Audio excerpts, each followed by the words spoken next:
Hi there, and welcome back to SciBurst, a podcast about science, popular culture, and entertainment. We are your hosts, Ella and Isabel, two science communicators and sci-fi nerds, steering this spaceship into the multiverse of science fun. Today's episode, street art, science communication, and science engagement.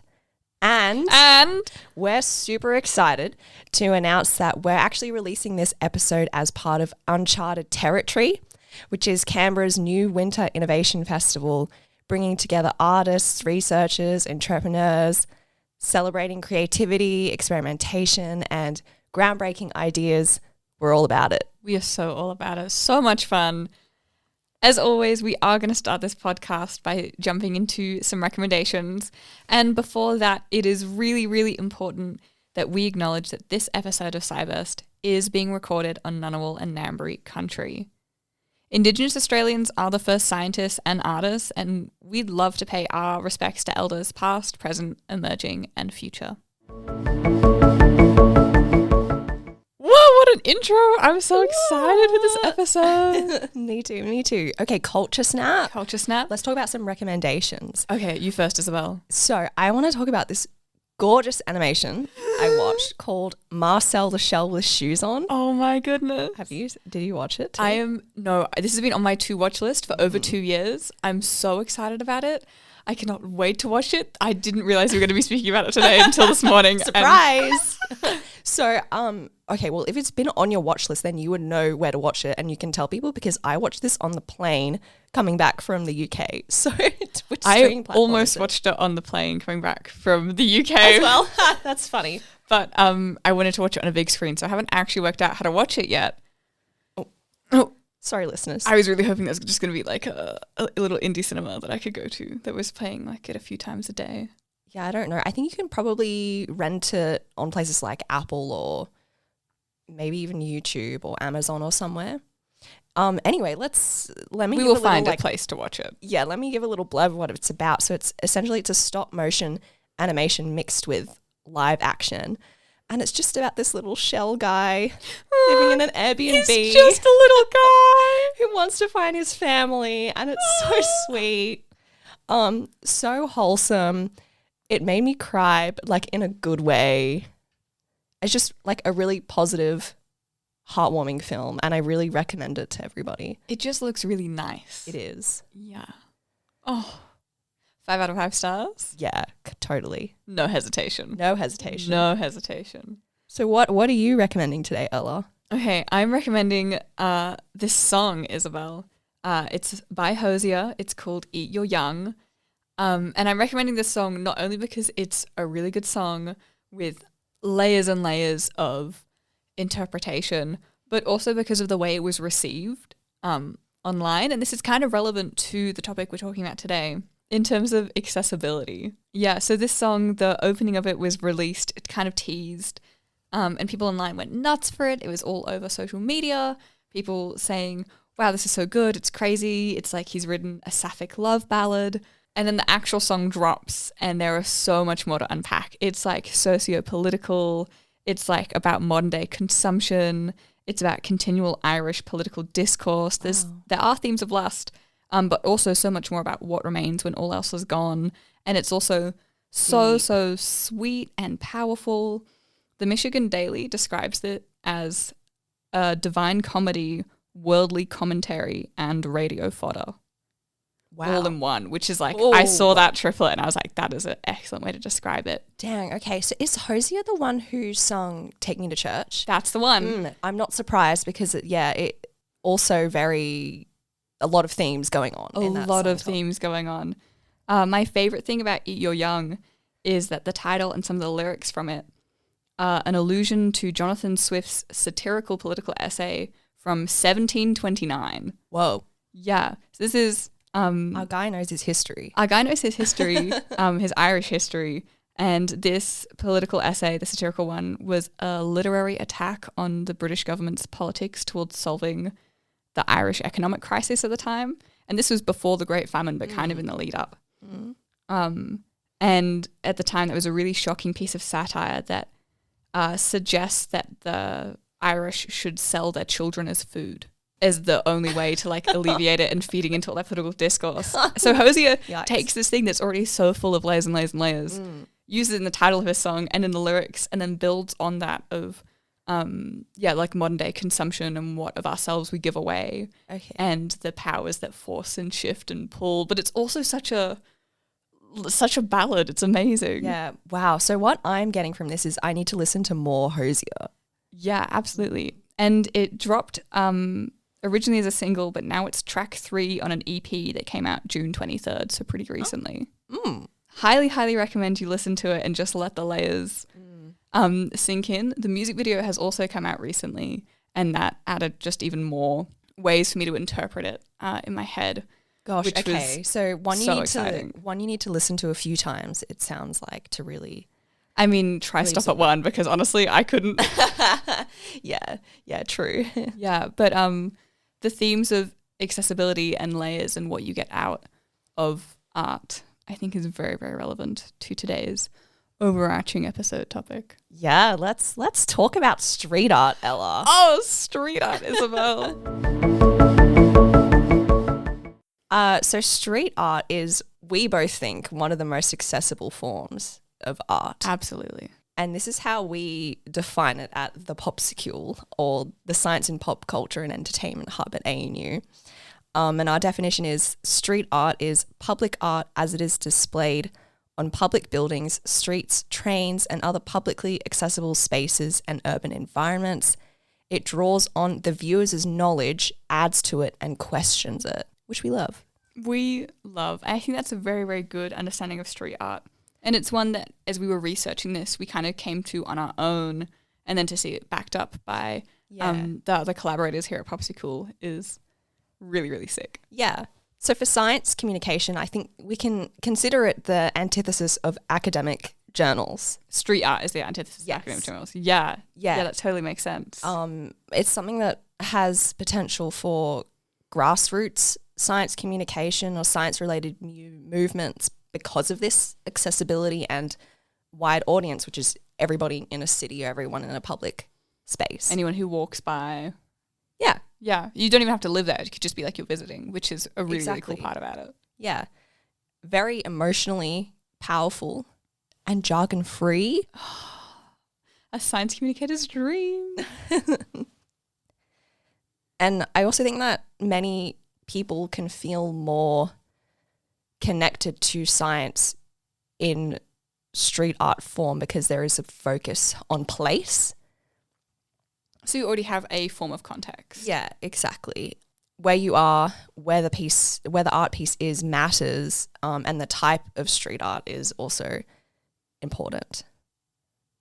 So people can, I think in that way, people can connect more if there are science themes in it.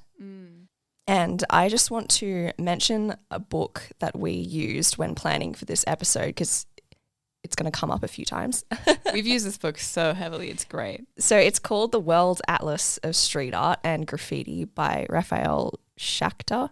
And it's essentially a collection of street art from around the world. Not really any Australian examples, but that's fine. We have some Australian examples to talk about. It's kind of like a coffee table read, but like a little bit more. That's so because there's so much art and because it's so colourful, you can really easily look through it.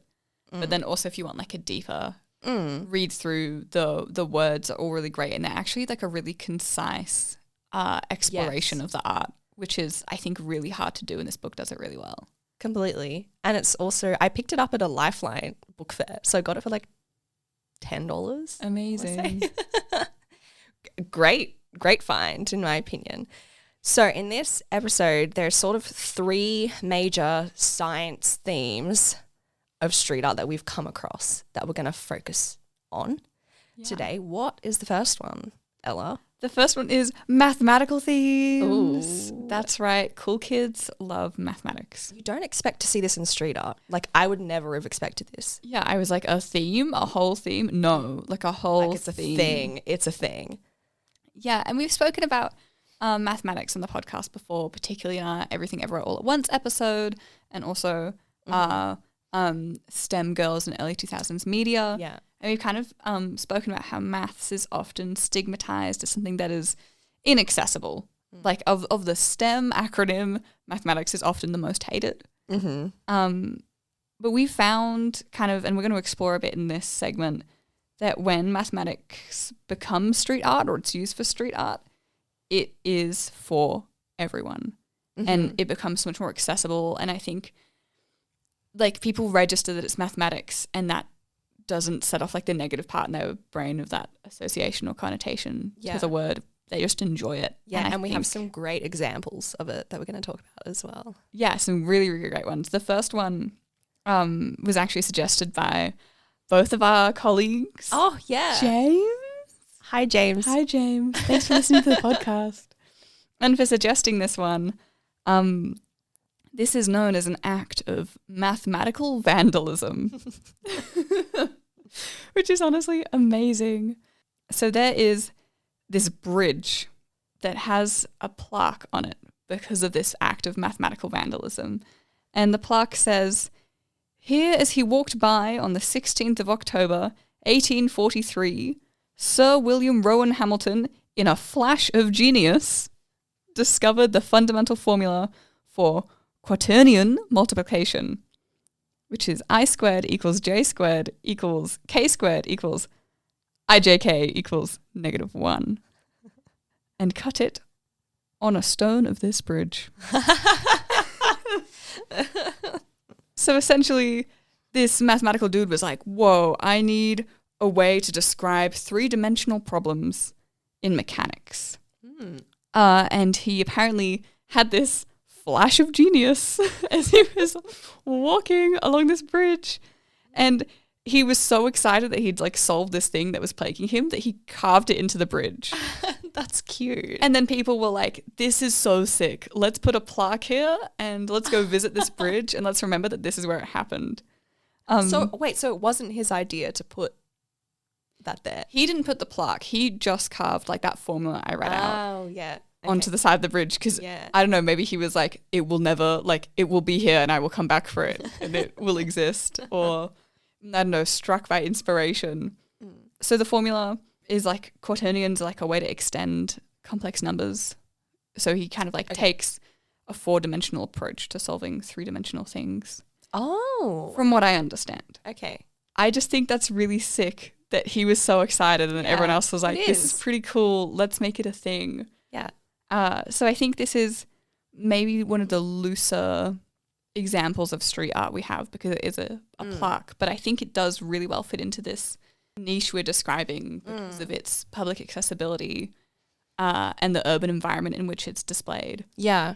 And the fact that it is an act of art, I think, to carve something. Yeah. And to put it on display for everyone. Yeah, and I think it's a good example of what I was saying about connection to place as well. Connecting a mathematical concept to place or situating it in a place that is familiar to everybody as well. And I think it helps you remember it as well. Like people who walk past this are now going to remember this equation. Yeah, and now they have like a positive association with at least one mathematical formula, which I'd say is, more than a lot of people have, which is really cool. I think the other really cool thing about this is that this discovery doesn't exist behind a paywall. It's not kept in the ivory tower. He didn't discover this and then say, nobody else can see it, nobody else can use it. I'm going to publish this first. That's a really good point. The gatekeeping and elitism isn't there. And I think that's a super important part of why this is so cool. Totally. So I want to talk about another maths example. Another one? Yeah. You're so lucky. This one's from Madrid in Spain and it's called Lines, and it's essentially a tennis court that's been turned into a complex matrix of non-symmetrical lines. So it's a tennis court that has all of the normal ones you'd expect in a tennis court. All the normal tennis lines. Yeah. Plus a bunch of extra ones chaotically placed across it. So it is done by a street artist called Spy, who is known for transforming everyday objects and sites like tennis courts, road signs, cars, to create a dialogue, love that word, in science communication, with viewers using irony and humour. And what he does is break rules to emphasize their illusory nature and to remind us that the world is incomplete and messy.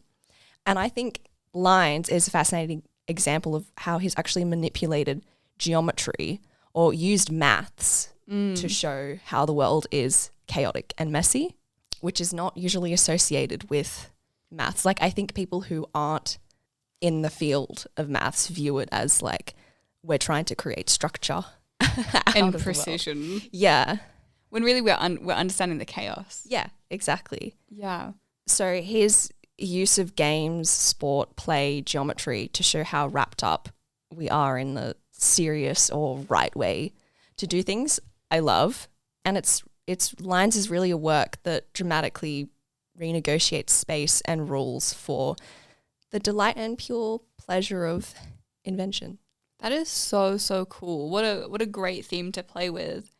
I love the delight and pleasure and fascination elements of this. I think that's really fun. And I think, again, goes back to the accessibility. Like, if you now associate lines or mathematics with having fun or not taking the world too formally or seriously or in a way that's expected, you open your mind up to so much more. And I think what a great thing for people to walk away from this mural or this work of street art or a picture of it. What a great thing to walk away from, like, thinking and feeling. Yeah, that's so sick. And I have another Spanish example. Ooh, yes, go ahead. So another Spanish street artist from Barcelona who's created a mural that's actually called Barcelona. That's essentially a rich and colourful mathematical map of Barcelona, his hometown. He says it's an example of what he terms quote-unquote circuits in his work and a self-named style of primitive futurism. Primitive futurism? Yeah. What a phrase. Yeah. So primitive futurism he defines as a tribute to ancient cultures in search of the essential, and it's a mixing of past and present to connect viewers with a deeper, more holistic reality. It's amazing. Why do I love it? I love it feel so like much. I understand it, but I don't actually understand it. Yeah, exactly. That's how I feel about it too. So the mural is made up of geometric and textual elements, sort of with arrow-like lines, shapes, numbers, and letters in algebraic formations and equations. And he refers to it as a never-ending story of numbers, lines, crossings, and circles, which shows both the beauty and chaos of maths through Barcelona's key streets and plazas. So again, it's using a place that is familiar to people to show mathematical concepts, which I think is fascinating. That is super fascinating. And really fun, like a really cool way to approach it. Here's another reason why I love this person. The mural also has hidden messages and symbols personal to him. So it contains dates where things happen to him or numbers which he thinks are magical, which is also creating meaning out of and personal connection to numbers and maths. And again, kind of going for that like layers of hidden meaning. Yeah. Overall, the mural is a vocabulary of symbols and numbers, shapes that act as a personal style of cuneiform writing, which is, cuneiform is like wedge-shaped characters used in ancient writing symbols. It's not the ancient, not like Egyptian hieroglyphs, but similar. Okay. So he's like creating his own style. Yeah. Language or pictorial alphabet. Yeah. And so this artwork had got me thinking a lot. And I was wondering, and I would encourage everybody to sort of reflect on this, what would a mathematical mural of your hometown look like? I don't, whoa. That's a big question. It's a deep question, isn't it? Do you have thoughts about what yours would look like? No. I would like it to look like this one, though. So start with Six Arts work and think backwards or think forwards to your own hometown. That's a great question. I think it's a good way of getting people to connect with maths as well. Think about maths in a different way. Yeah, I think in the last few years I've really found myself wanting to connect with mathematics more because I feel like, again, the stigma was just all around it growing up, and I refuse to let that dictate my preferences. Yeah. This is a great starting point. Thanks, Isabel. Yeah, you're welcome. So that's all we've got for maths themed, which is still science art. More than I ever thought we would have for science, maths themed street art. Yeah. That's so cool. Well, there's actually a lot more, but we have had to limit it. Yeah, we don't want this recording to be 8 hours long. So I think we should jump into another big theme in science street art, which is environmental and ecological themes. Yes. Which I would consider one of the major, if not the major, element of science-themed street art, especially in Australia. It's like the first thing that I think of, I'd say. Yeah.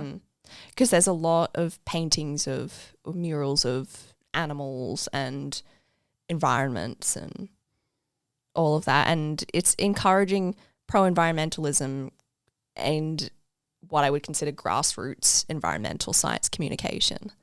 Yeah, it's really interesting that this form of art that comes out of, mainly urban environments, which you could say in some points is the antithesis to the environment, nature herself as she is, that we use these spaces to reflect and to talk about the environment and political actions about it, or awareness, or starting activist grassroots movements too. Lots of things about environmental fragility, biodiversity, sustainability awareness, and one of my favorite sub themes within this giant theme, because this is huge, like there's a lot to cover in it, is the disconnection of human society from nature. Yeah. And like, what an interesting place to display this theme in an urban environment. I want to talk about Intisni Kazki. I'm so sorry if I butchered that. It's spelled INTERESNI space KAZKI. So correct us, please, if we said that wrong. Who's done a lot of works in a lot of different spaces. I'm going to talk about Pumo, which is in Italy, The Big Bang, which is in Poland, and The Game and Centrifugal Force, which are both in Spain. And they're from about 2011, 2012, all of these murals. And they all kind of depict humans on some level interacting with or being a part of nature, but in a way such that the disconnection is so on display and so open. So the first one, the one in Italy, Pumo, depicts kind of like this man with a big white beard, and inside his chest opens up a theatre where there is a kind of like a beautiful grassy, sunny environment, and people are happy inside of him. But this big man himself is on a pretty desolate ground, which is really interesting to think that nature can come within humans, or that we hold it within ourselves because it's not as accessible as maybe we want it to be, or as it once was. The Big Bang in Poland is a really, really interesting piece that I just want to look at for forever. It kind of depicts this man with a box, and out of the box comes this colourful cone on which a woman is then coming out of, and then a bird is coming out of what that woman is holding. And the man is surrounded by nature, but he's only interested in what's coming out of this kind of mechanical looking box, which is interesting because that's kind of the only person who's really who's really like in nature, and he's not interacting with it. Whereas the other ones are kind of people who have nature inside of them or around them and are trying to interact but can't. The Game in Spain is this beautiful street art of a woman who, again, has a sunny, grassy scene inside of her with a ladder leading up to her heart. And she's holding this rainbow cube that then looks like it's creating the universe. But then that itself might be controlled by this hand who's pressing a button. So, yeah, it looks like it's coming out both ways. It's It's crazy. Like you could spend forever interpreting this. I think it's trying to layers play on layers on layers. Yeah, I think it's trying to play with the idea of Mother Nature.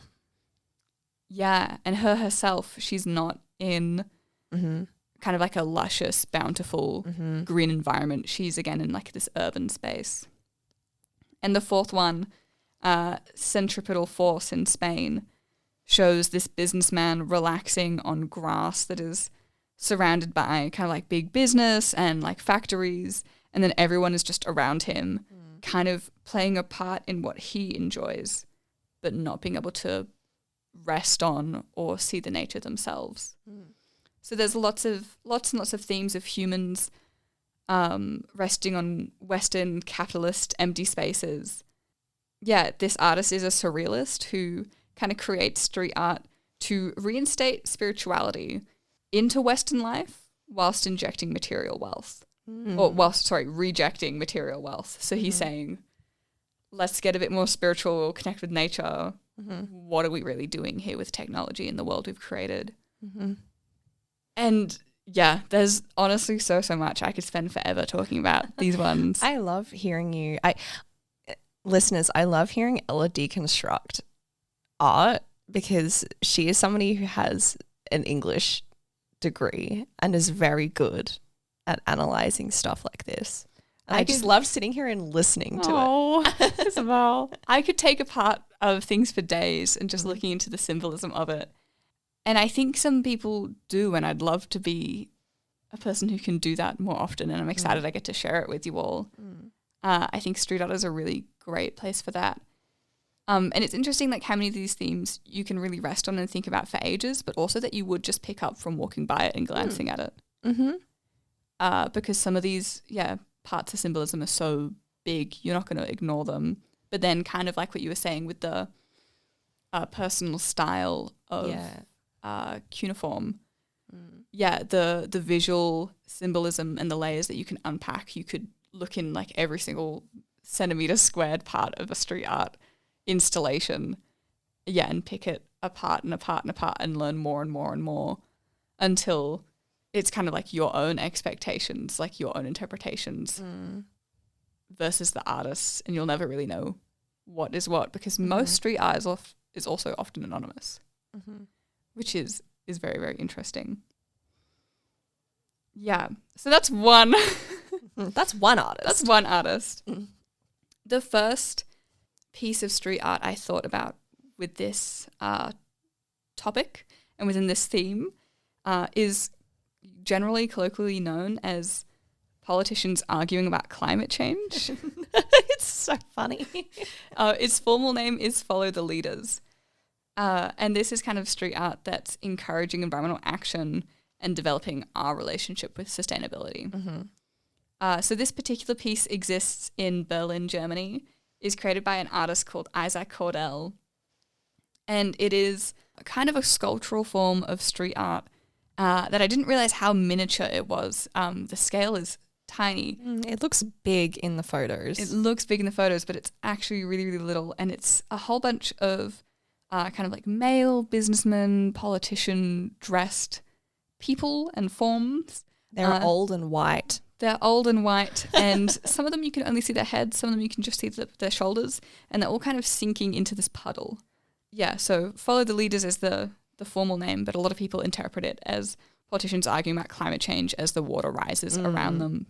It's stunning. I love it. And this artist, Isaac Cordell, has a lot of things in this scale that play with similar themes. I love this tiny street art. I love how it plays with the environment and the puddle. The water and the reflection aspects of this are amazing.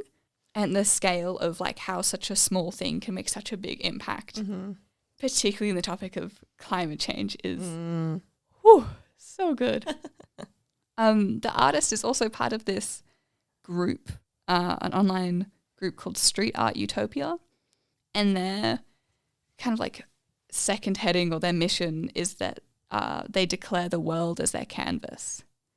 And I really encourage you to go to their website and look at their What is Street Art webpage because they have some really interesting thoughts there that we don't have time to explore because there's a lot of things we want to talk about. Yeah. No, this is what you were telling me about just before we recorded, right? Yeah.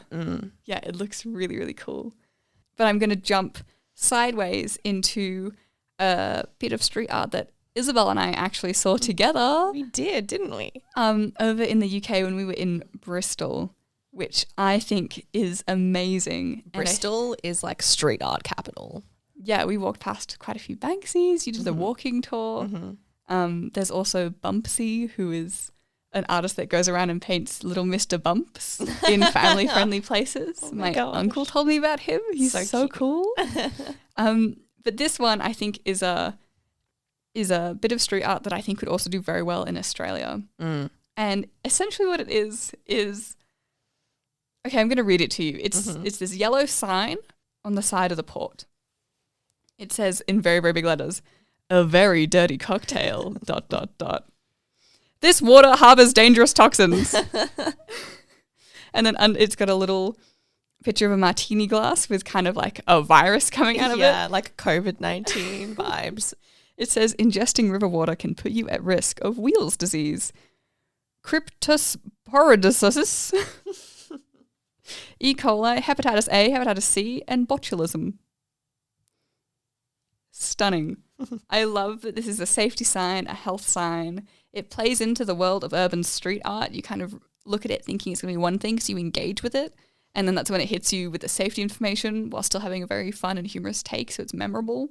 This looks like something the government's done because I can see in the bottom right they've got the little symbols. It was made by I think Bristol something BIP or BPI. Okay. So it's not the government, but it's like an adjacent body. Yeah. I love that this hazard communication is so effective. There's a few other ones about don't drink and dive because people often have a few and then see the water and think it's a good idea. Yeah. One of them says, "You can't see the bottom and you don't want to." Yeah, I'm really obsessed with this sign. I think it could easily not be street art, and the fact that they've chosen to make this piece of hazard and health communication into street art works both in their formal favour and in everyone else's enjoyment favour. Yeah. And they go together so well in a way that I don't think we focus on enough. Oh, it's also so Bristol. Like everything about this is so Bristol. And I love it. It's amazing. It's so amazing. That might be my favourite thing, just because we've seen it and we saw it together and that was really nice. Second last thing in this category. Oh, are you sure this one's not your favourite? Oh, I don't know. Okay. Listeners, if you've been with a podcast for a while, you know that solarpunk.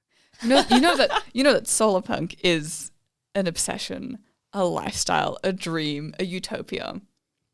We found within the book we mentioned at the start of this episode, this Mexican street artist, Dehia, which is capital all caps DHEAR, who has done street art. That is solarpunk.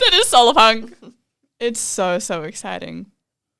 My favorite one of these is called Leaving Things Behind. And I'll deconstruct the image a little bit for you. I know, and I'm kind of sorry, but not, that this is an audio experience. Yeah. When we're talking about a very, very visual thing. The irony is very real, but it just means that you get to look it up and see it for yourselves too. Mm-hmm. Yeah, so this street art, it's done on the side of a building that has windows, which I also think is very interesting about like what surface you choose to do street art on. Mm-hmm. And it kind of shows these really, really tall, and they are supposed to look taller than life, scale-wise, people who are red with question mark machines where their faces should be, with question mark red dogs, other forms of, animals. Mm-hmm. And it looks like they're leaving behind the built world and walking into nature together. Yeah. And it fills my heart with such joy. The colours are all quite bright but also whimsical. Like bright but still muted in a way that makes you full of hope. Hopeful is a really good way of describing this piece, actually. Yeah, and it kind of, I know it's called Leaving Things Behind, but I think mainly it's about leaving behind our ideology. Yeah, I think so. That's how I interpret it. I love it. This artist has said that they are influenced by illustrators like Miyazaki, the Studio Ghibli artist. And this street artist said he discovered Miyazaki through his love of comics, science fiction movies, and Japanese animation. So we know that this artist is firmly rooted within sci-fi, which is chef's kiss. This artist considers himself a natural fantasist, which is amazing. And there's some other images or other works, of street art too that, kind of have people interacting with nature, or not quite humans, but humanoid beings interacting with nature. And often in the background, you can see either a utopia they're moving towards or kind of like a built civilization normally framed as a dystopia that they're leaving behind. And I saw somewhere online someone calling Dia's work a thesis of post-civilization. Oh, it sounds kind of like our cyberfeminism episode. It does. Everything is interconnected. It is. And even though these episodes... You've only worked at cybernetics for a few weeks and we've already rewired your brain to think that way. But I also think with this podcast, like even though each episode isn't directly connected, the themes that we discover, we often come back to and we build on. Yeah. Solarpunk is one that we are building towards, and get ready for that because that is coming this year. And it's going to be a doozy. It's going to be a big one. It will be. These Mexican street art for me is something that I particularly connect with, and I think it's because it's a culture that, like, Mexican culture is a culture that I grew up with. And I love this idea in Mexican street art of using magical realism and folklore, blending nature, myth, and fantasy to portray nature as this magical thing to spark a need for humans to protect it. And I think doing it in a way that also uses anthropomorphism, like in the examples, you talked about to make nature seem more like us and not an other. We are part of it, not separate. And so in that way, I feel that that kind of street art is inviting us to go back to our roots and like leaving things behind and moving away from ideologies and all of that. I think the sparking a need for humans to protect it or care about it is, probably the strongest theme within this. Yeah. And there's actually a quote in our street art book that talks about how Mexican street art constitutes their own laboratory where everything is allowed. Ooh, good quote. Which I love. And I think that includes spaces for public experimentation with science and visions of the future. Yeah, and I think that's kind of where I'd like to see a lot of street art head, or it already has headed, but it seems like the Mexican street art is like explicitly there as much as possible. Yeah. Like all on that same page. Yeah. So I want to pivot to talking about some Australian artists. Yes. Because I have a few who I am now kind of obsessed with. Please tell all. So the first one is Bohi, who's a Braidwood artist and is also currently a CPAS collaborator. Whoa.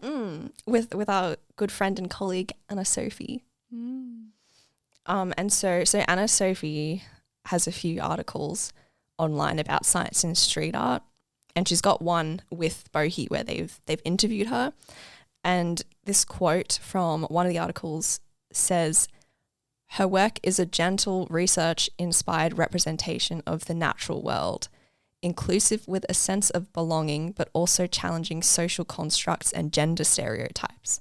Through her fascination and engagement with sciences, including the science of emotions, Bohi communicates in a kind, non-judgmental way which inspires reverence for and connection with animals and the environment around us." Which is almost pretty much spot on to kind of the Exactly. where we had brought the themes to before. Exactly. Mm. So to give some examples, some of her murals are of humans embracing injured wildlife. Like there's one called In Our Hands, which is a bandaged kangaroo that someone's holding. Oh. And there's another one which is bird nests on fire, from one called A Sense of Belonging. They sound deeply Australian. Yeah. Yeah. Oh, they very much are. And Bohi consults with researchers and experts in the area she's interested in exploring in her art. And so she says, once I have developed a strong concept, I refine my idea and then begin the process of acquiring mural artwork approval, which may include conferring with the original scientist or guest, in brackets, environmental scientist, Indigenous consultant, historian, for example, to make sure that the artwork is both relevant and appropriate before painting. So many reasons to love her.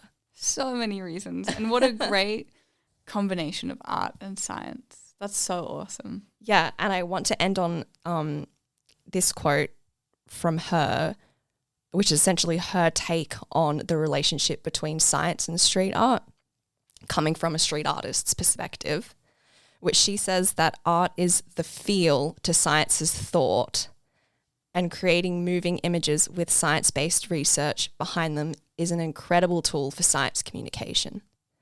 Both fields are inherently curious and seek to understand how and why things are.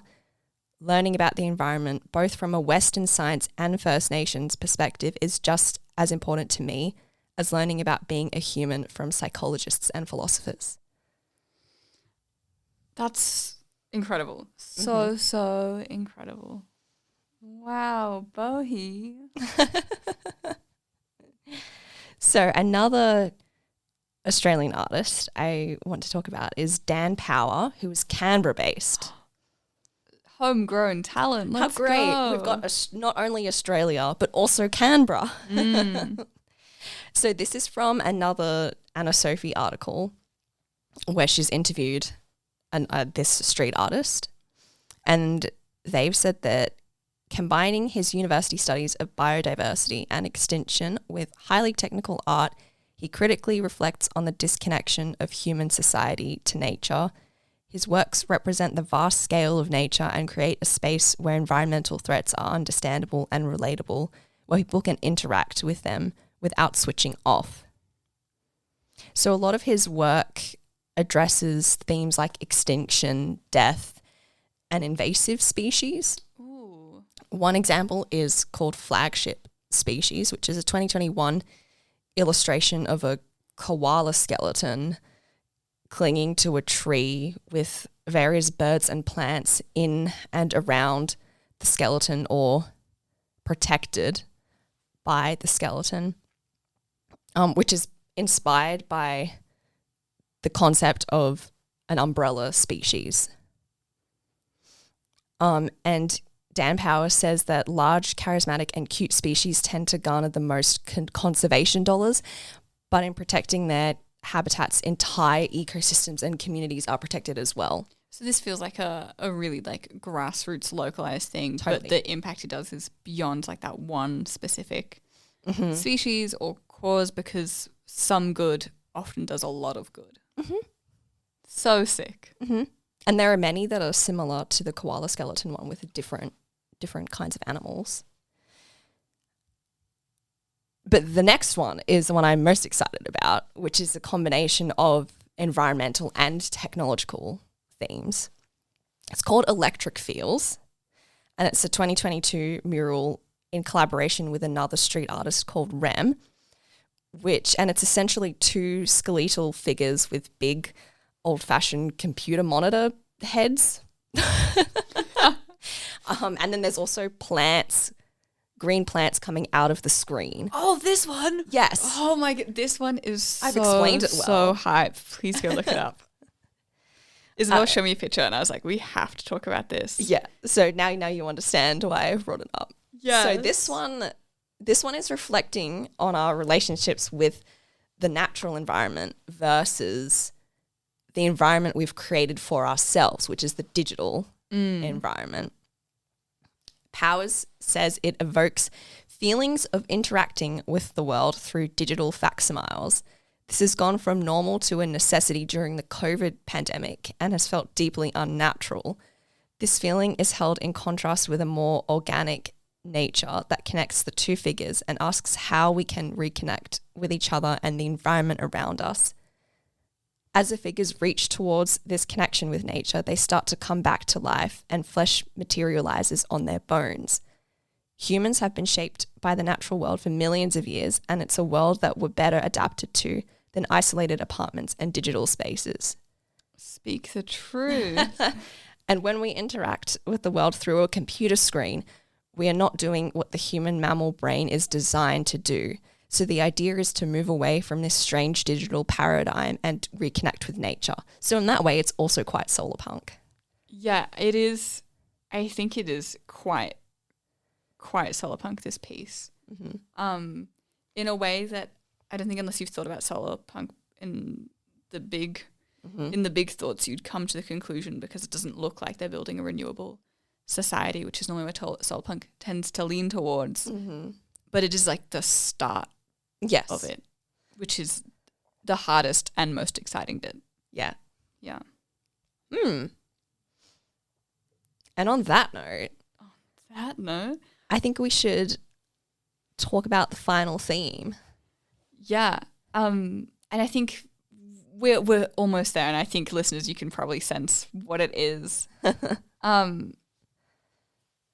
We've kind of also found throughout researching for this episode that normally when street art is political, the art itself is human-centric. And when it's environmental, there is often the absence of the human in the artwork.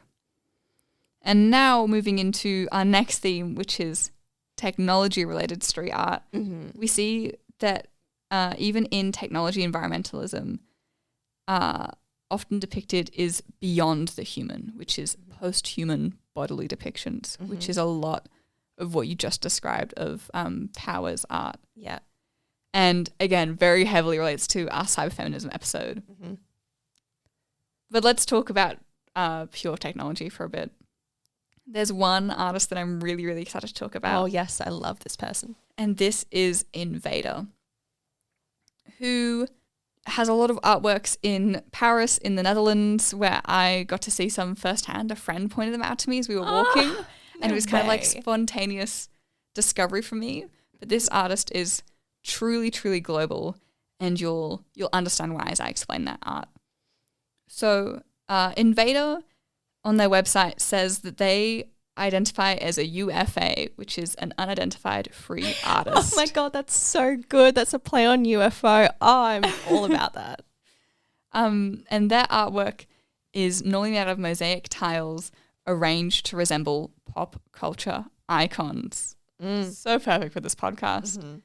Normally the icon is a Space Invader-esque image, normally the aliens. Like pixelated, right? Yeah, all pixelated in mosaic tiles. It's kind of a little bit 8-bit style, like the original arcade game Space Invaders, but sometimes characters from other video arcade games, such as Jumpman/Mario. Yeah, I've seen some rockets. I've seen some other really exciting ones. Why has Invader the artist chosen these? They say that these are the perfect icons of our time, a time where digital technologies are the heartbeat of our world. They say that their art is first of all about liberating art from its usual alienators that museums or institutions can be. It is about freeing the space invaders from their video games, TV screens, and to bring them in our physical world. Never thought about it in that way, but that's so true. Taking them outside of their own constraints. Yeah. Wait. Okay, I'm mind blown. Think about mind that blown. for a bit. Mind blown. The book we have describes them as a symbol of our era and the birth of modern technology.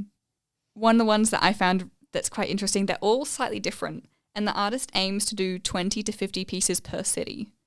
And they kind of describe it as them placing this art or creating this art installations as scoring like it to themselves as a game. Yeah, I love this. So they get points based off like how hard the art is kind of to install, so how big it is, how high it is, how weird of a location it is, how prominent a location it is. And if you then again, if you are someone who knows about Invader, you then can play a game interacting with this artwork where you try and find them and score points too. Yeah, they're all beautiful. I found one recently that's kind of like this yellow and black one, so kind of like not traditional game arcade colors, that has the Space Invader alien and then a CCTV Yeah. sign mosaiced below it. And I think it's because the eyes of that Space Invader might actually be CCTV cameras poking out. Oh my! I can't quite tell in the image, but yeah, it does look a little bit like it. Yeah, I know what you mean. There's an artist who does similar things in... He's actually a Western Superman street artist. No way. JPL is his name, where he will use surrounding objects and integrate them into his murals.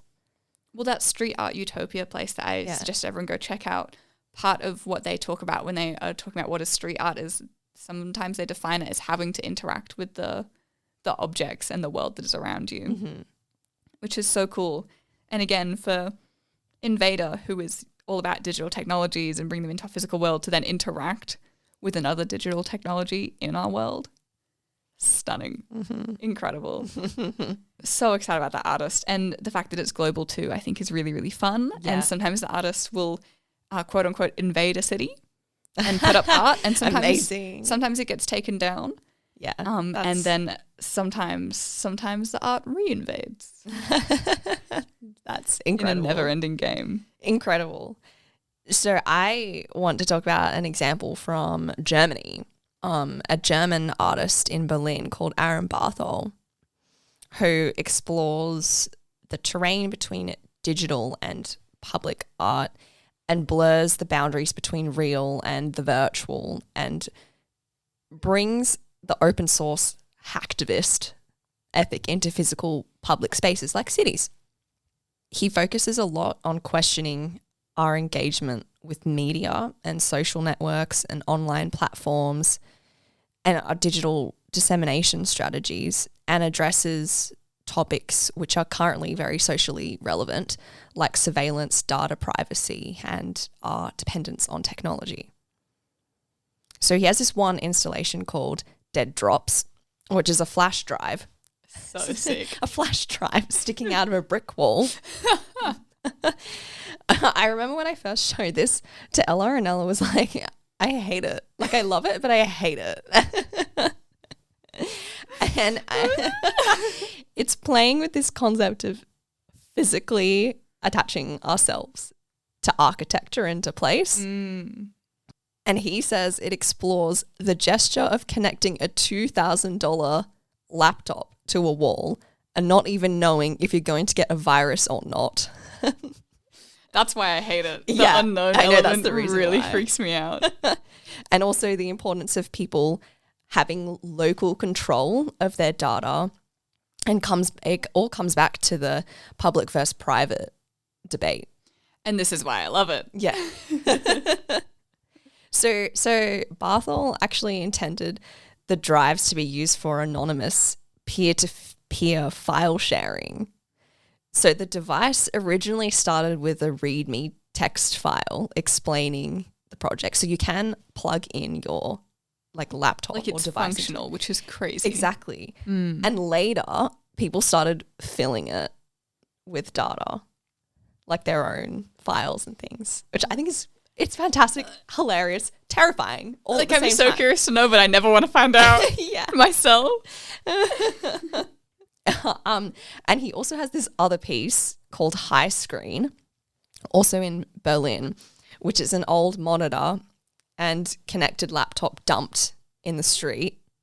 On his website, it's listed as a public intervention. I love the way artists describe that in art. It is so interesting. Yeah, I love it too. And in the book, in our street art book, it's described as an experiment that implements codes and processes of the digital world in the everyday sphere.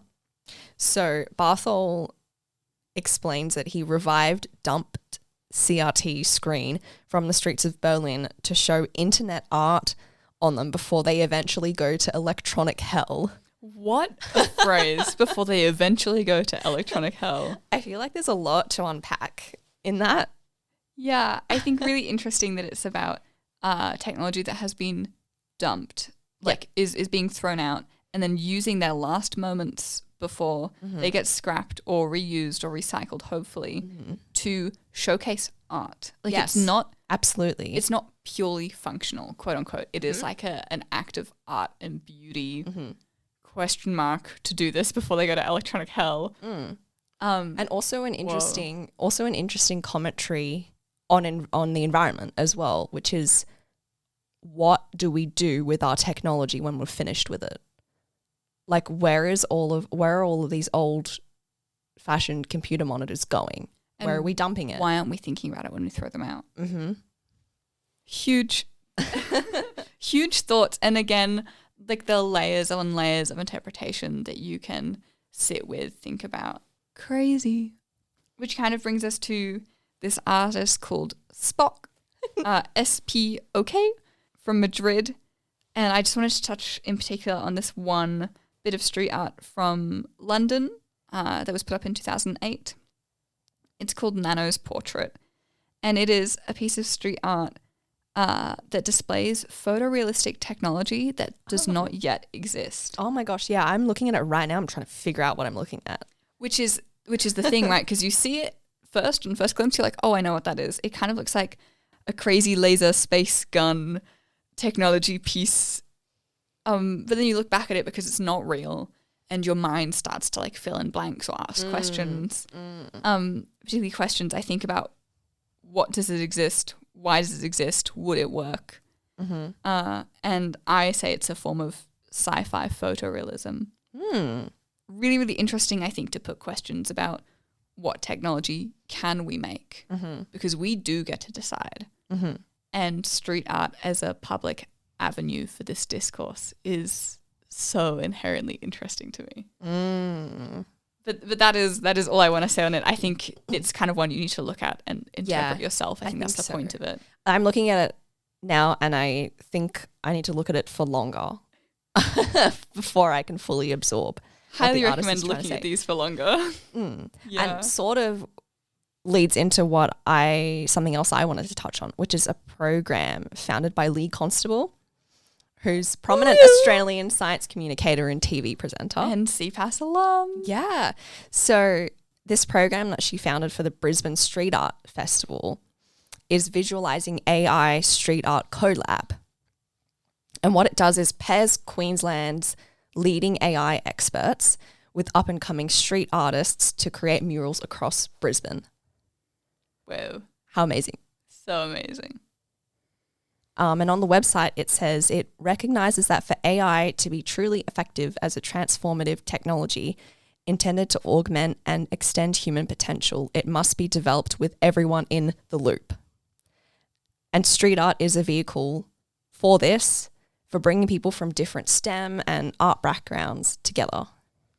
Yeah, because it really is about who is the everyone. Because I think we can say everyone and not really then think too hard about who is inherently included, but who we have to work to include. And street art is so great for this because unlike art in galleries or private collections, the art aspect of this is so much more accessible. And the fact that you can take photos of it freely and share them around or send them to friends or post them online, or that there are more, I think there's just like more information available on it because it's already free, so you don't have to ask as many questions. Like it is art designed to be shared and to be viewed at by many, many people. Yeah.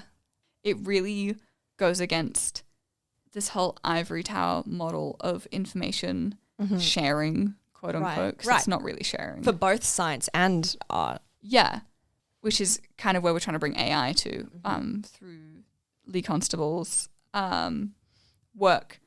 And yeah, street art, I think there's this really, really interesting concept about who has the power and who gets to interpret it. Because with some of these, like we've given interpretations, but for most of these, you are going to get the most out of them by looking at them yourself and thinking and reflecting and bringing your own context to them. But yeah, I guess also the context of street art is normally there is only place as the context. There's only the place that it's in and the art that you're looking at. Yep. Because there is no museum plaque. There is no artist opening night where they're going to come and give you a speech and tell you all about it. It just kind of like is. It's something you walk past. Yeah. And you make a decision on what you've seen within the first like 5 seconds. And if you're going to stop and look at it again. Or if it's going to come back to you in a dream.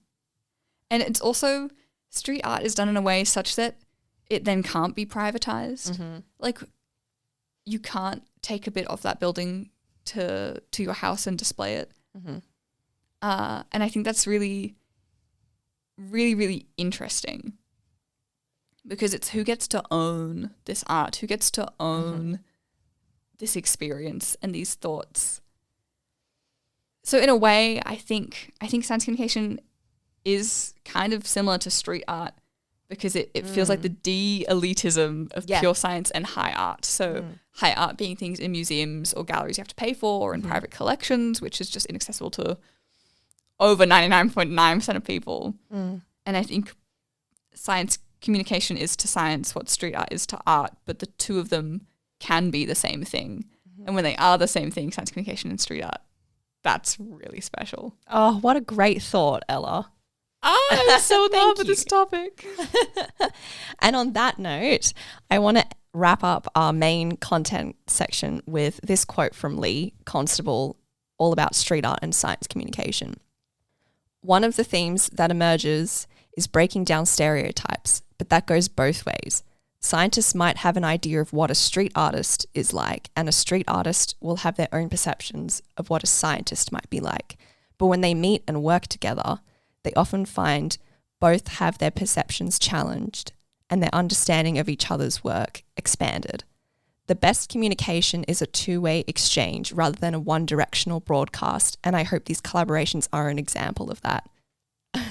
Enough said. Enough said, really. Wow.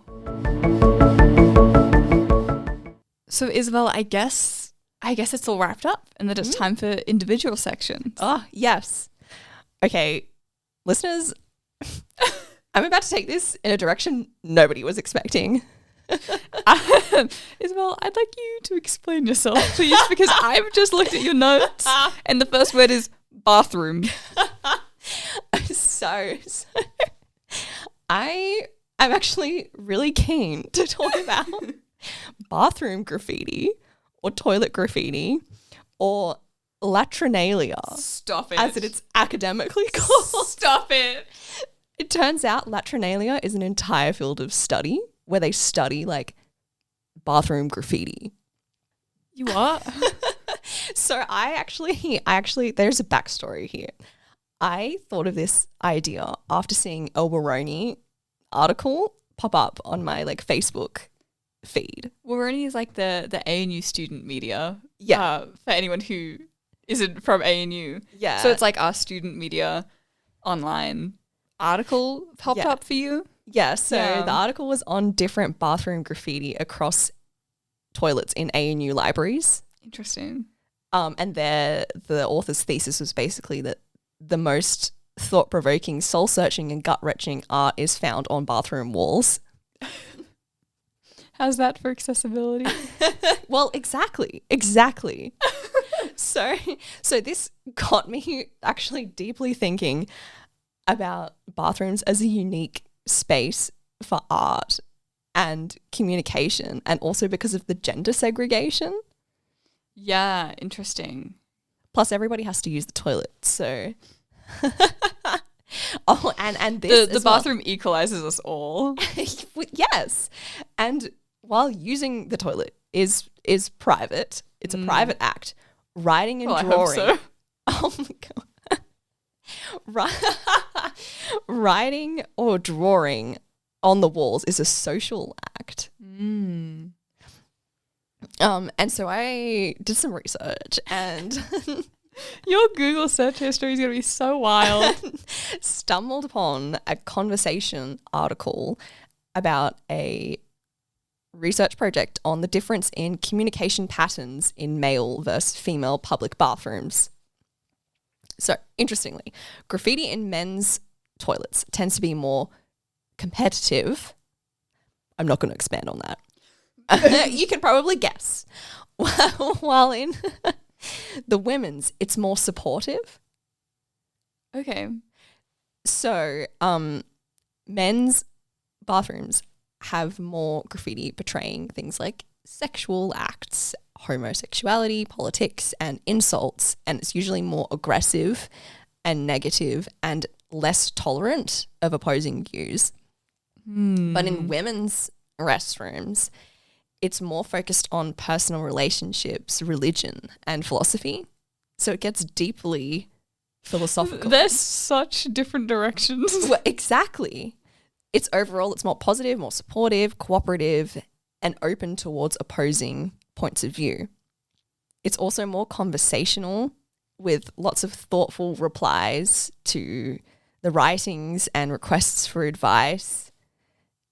And the conclusion was that women use the restroom walls to create solidarity and community, which makes sense because restrooms are, to me, restrooms are a social space for women. This, I think makes a lot of people shook.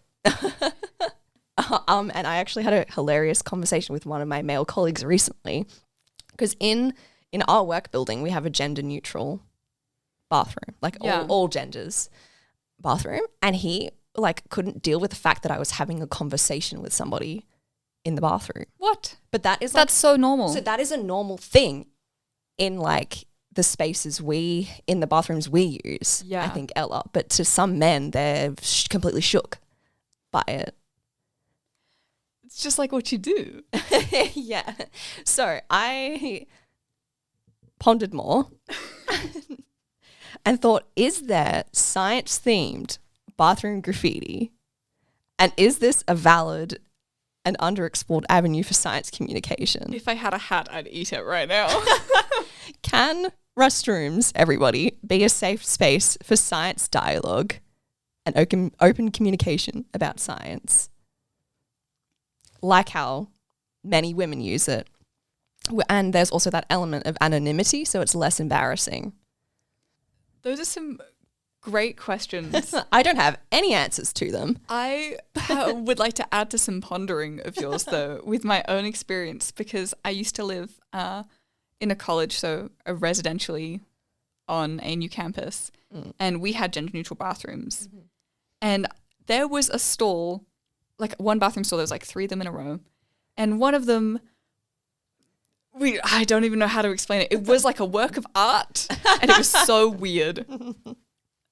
You walk into this stall and you're facing the toilet, and above the toilet is a postcard. I don't remember what it was of. I think a lake, something to do with fishing. Mm-hmm. You then close the door. On the back of the door is this empty milk container that just says mulk. M-U-L-K in all caps and Sharpie. Hanging on the door. And then to the side, there is a guest book with a pencil and a string where people didn't sign in. And this was left up for literal months because the cleaners wouldn't touch it. Oh my God. And they shouldn't have had to. But what a weird experience, especially when you're living in a college situation anyway. You kind of go to bed pretty late. I don't know what it would have been like for people who walk in, after doing an exam or after, waking up early or in whatever environment you were in. Every time I walked into that bathroom, it felt like I was hallucinating in my own life. And I just need everyone to know this. It was so weird. But I think about it constantly. Well, now I've probably added to you thinking about it more. How could it be more science themed? Is it still there? Can I go back and leave a science related fun fact? I don't know. Can I make it science themed? Maybe we should start writing science facts in the stalls They're around going to campus. know it's us and I don't want that. If anyone's seen any science themed bathroom graffiti, please DM us. Yeah. I'd love to know. Oh my God. Anyway, Ella's going to talk about X-Men again. Why am I not the rogue one this time? I'm so the rogue one this time. Get it? Rogue, the X-Men character? Anyway, I'm going to talk about X-Men, as always. But I'm going to talk about X-Men, the street art, graffiti, and tagging crew. So I read this big old life story of someone, essentially. You can find it on graffiti.org/X-Men. And it's this person talking about how they found their footing in life, how they found like their tagging name, like a crew, all through the name and guise of X-Men. It started with like one person, and then there was like 5 of them, and they were like known as the X-Men. I guess like street art, graffiti, tagging crew, and they had their own tags and like things they'd put up publicly in urban spaces, and they created such a cool movement and group of people that it grew to a crew of over 100 people, and there were like things happening weekly, like art being put up weekly by them, to the point that it became a subculture, to the point that these X-Men, these are just regular people who've decided to call themselves X-Men, to the point that their art was so well known and visible if you were in the area and if you knew what to look for, that their tags and stickers were actually featured in the background of comic books. Oh, no way. Yeah. So in the background of Fantastic Four and Spider-Man, unfortunately not the X-Men comics, but there was like X-Men graffiti based on the X-Men real life crew, which is an incredible way for people and popular culture to interact with each other in an ongoing dialogue, even if not say anything meaningful, but I see you, which is so meaningful and special. And I just wanted to touch and kind of like end on this thought that popular culture and art and science fiction, which is what X-Men is, are all really, really great vessels for tying people together and creating community and being part of something that we can all appreciate. And I think street art particularly, as like this combination between science communication, art, popular culture, is a really, really great indicator of visible community. Beautiful. Beautiful. So that about wraps up this beautiful episode. Thanks everyone for listening. We have some questions for you, which are, have you come across any science-themed street art where you live? We want to know about where you live, the place that you're at. You know the context of it all, hopefully. What kind of topics come up? And what would you like to see? Yeah, what street art would you like to see? Do you want mathematical bathroom graffiti on a milk carton? Let us know. Whoa. Let us know on our socials at @sci_burst on all your favorite social platforms. Stay nerdy. Stay nerdy. And we'll see you next time. We'll see you soon. Bye.